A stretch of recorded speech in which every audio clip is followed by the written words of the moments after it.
Hey coffee nerds. I'm Brodie, and today I'm super excited to take you on the journey of 3 different ways to roast coffee at home by just using household items, basic household items, such as the frying pan. You're gonna need a whisk, and then of course the oven. We've got an oven back here. This one's electric. You might have a different type of oven. And then of course a baking sheet to go in the oven. And then as our third method, the infamous popcorn popper. And I'm super excited to show you this one. I've heard a lot of great things about it. Tried it for myself. And then of course you'll need some other items, like a scale is helpful, or at least a measuring cup to stay consistent. And a sieve, a colander. Now this is very important to cool down the coffee after each roast. So don't forget about this. I'm gonna show you how to use that in a second. And so we're gonna go through the process of each of the 3 different roasting methods. I'm gonna show you and share with you some of the pros and cons, some of my warnings that I've developed over the last few days trying out these different roasts. And then we're gonna brew each 3 back to back to see what the differences are and decide on what is our favorite method. Then I'm gonna throw in a special roast of the exact same coffee, and I'll share that with you at the very end as well. But that brings in the sponsor for this video. So this video is sponsored by Wakako, and Wakako is a brand that develops a line of different portable coffee brewing devices. And so this is the Pipa Mocha. I've done a video about this brewer on my channel before. We're gonna use this to make a consistent brew across the different roasts. So that being said, I'm not a coffee roaster. I love coffee and I've worked as a barista and visited many different coffee roasters around the world. But I'm going through this journey just as you are. We're trying these out, and I'm gonna show you whether this may be worth you trying at home yourself. But with that being said, let's just get popping. And of course, the protagonist of today's video is the green coffee itself. So green coffee, before it's roasted, it's sent straight from the farm. Obviously, I didn't get this straight from the farm. I got it from a friend of mine who is a coffee roaster. So if you're looking for green beans, there might be an online shop in your area where you can buy some, or just go make friends with your local roaster. Maybe you can buy some off of them. So this is green beans. It's actually from Brazil. It's a natural process, but I'm not gonna get too much into that now, because we have some roasting to do. So let's get this stove on. So I've got 50 grams of green beans. We're gonna use that same amount across the different roasts to stay consistent. And then I have the pan preheated here to just above medium. I have 6 on my oven. Your oven's gonna be different. But the caution here is don't go full temperature. I went all the way to the top and it really scorched the beans right away. So start with something medium. I'm gonna pour these in here now. And another really important part is you need to continuously whisk the coffee. Otherwise, you will get some scorching over time. And then what I'm gonna do here is after 5 minutes, this is around a 15-minute roast time, but after 5 minutes, I'm gonna actually increase to 7. So just going up in temperature a little bit throughout the roast. And one key piece of this specific frying pan here is I went out and tried to find the most dense frying pan so that it retains a lot of the heat within the metal, and that will just make your roast a lot more consistent. And so now all I gotta do is just keep stirring.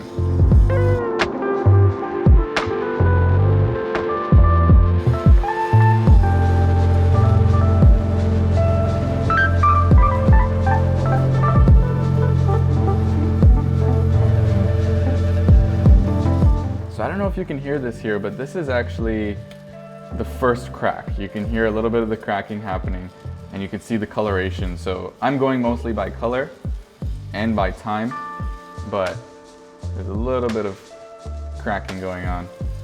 So that tells us that we are within the range of roasted coffee. So like I said before, it's really important to, right after the roasting process, is to cool it right away, because if it stays hot, it will continue to roast a little bit. So it's important just to get it right in the sieve. And then so you can see as well, there's a lot of pergamino, parchment in here that we'll need to filter through before we do our brew, but that's basically it. Make sure it's cool. We can move on to the oven roasting.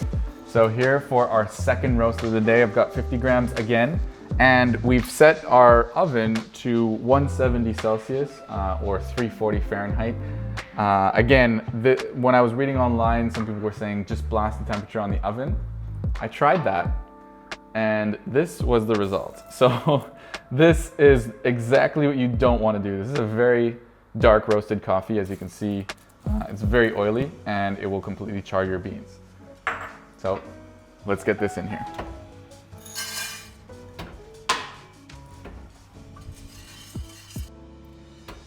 So make sure that the beans have a nice even layer. You want them to evenly roast in the oven, and that's where the whisk comes in handy. Every 5 minutes, I'm gonna go in and just stir it around, make sure that they're evenly, more or less, on both sides roasted.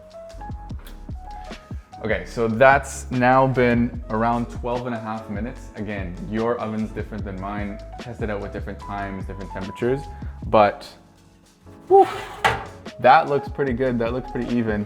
And like all the other roasts, you want to make sure you cool it down as soon as possible.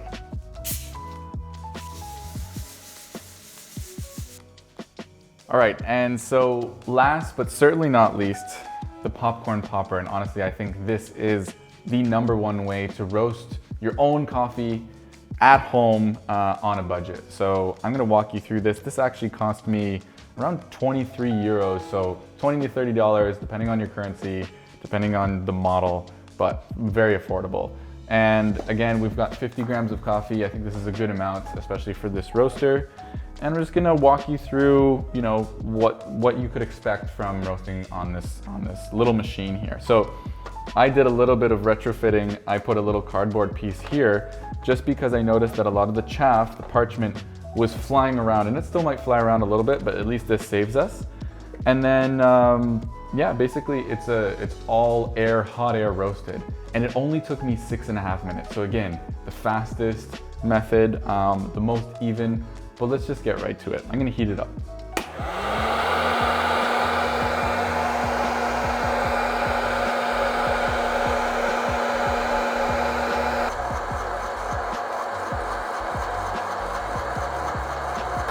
So as you can see here, I'm grabbing it where it's not so hot, and I'm constantly shaking it. I don't know if this is the exact appropriate method, but it seems right to me because I just want a nice even roast with a bit of airflow. That's why I've left this open. And now I'm just watching the color, right? And I'm just seeing where the beans are in terms of their roasting profile and just gauging it that way. That's how I came up with the 6 minutes, but I also have a timer here. And you can actually hear the first crack in this process as well if you listen closely.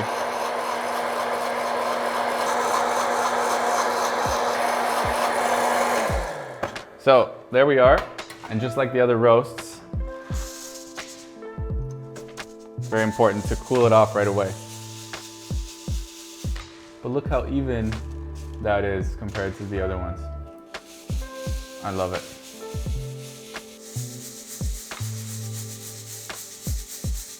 Okay, so there you have it. These are the 3 different roasts that we've done today.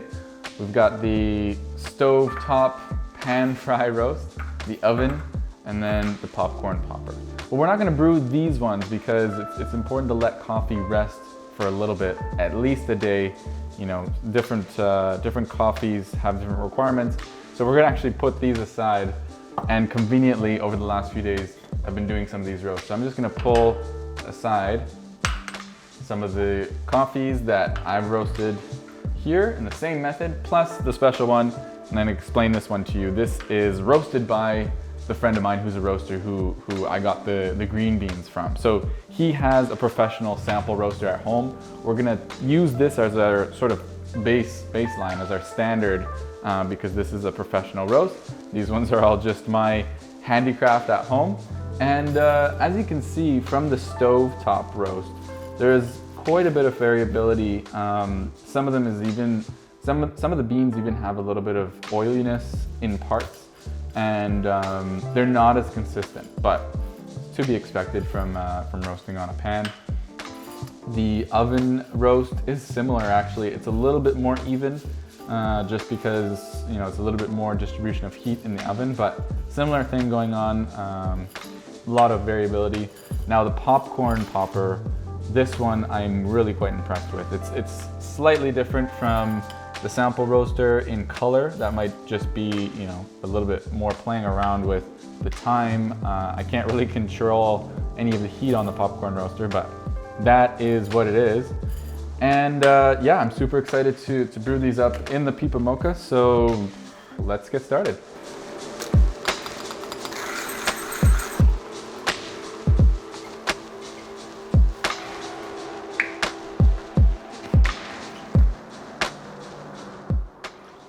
So there we have it. 4 different coffees, 4 different roasts. Well, it's all the same coffee. It's all the same green coffee roasted in 4 different ways. So this is super exciting because now we get to taste each one and start to note the differences that come to mind. So I've got my cupping spoon, and this just helps me to regulate exactly how much coffee I'm drinking and being able to aerate it while I sip it as well. So let's start here on the stove roasted coffee. Wow, that's interesting. It's surprisingly smooth. Now this is the oven roasted coffee. Wow, very smooth. Actually has a little bit more acidity to it, which I happen to like. Now, this is the popcorn popper.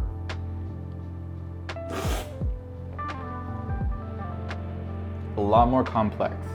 So, you know, when I'm tasting coffees, again, I'm not a cube grader. I'm not a professional coffee taster qualified for giving different coffees their grading when purchasing. But like I said, I do love coffee. I taste a lot of different ones, and this one has more complexity to me. It has a little bit more of a balance between the sweetness, the acidity, and a little bit of the bitterness, but really not that much. I'm surprised. Now I'm gonna compare all of these to the professional roasted coffee, the one roasted on a sample roaster, and that one is over here. And that one tops them all, I must say. They are comparable, and I'm not surprised. They're all the exact same green bean, and this is the most important thing. If you start with high quality product, each link down the supply chain is the potential to lose a little bit of quality. So right off the farm, it's so important to work with higher quality products, and then, you know, entrust that product to the different artisans along the way, the different purveyors. And so that's what's super exciting to me about coffee, the whole supply chain, that we can work with the same product and have different results. But at the end of the day, this was a very fun experiment. I think the conclusion here for me, and maybe for you, is if you want to roast at home, if you want that experience of really being able to take control over your own products and feel what it's like to do that, I would say try it out. Try one of these methods, decide for yourself, play around. Popcorn popper, again, my favorite of the home, you know, affordable on a budget roasting machines. But at the end of the day, your local roaster is gonna have the superior product without putting in all the time and putting in the different variables needed to achieve a roast that you like. So they're gonna be buying the highest quality products if you go to a specialty coffee roaster, and they are working on the top of the line equipment. And if you've ever roasted coffee at home and you have any tips, do leave it down in the comments. I'd love to hear what you have to say. And don't forget to subscribe for more videos like this. Thank you again, Wakako, for sponsoring this clip. I will see you next time.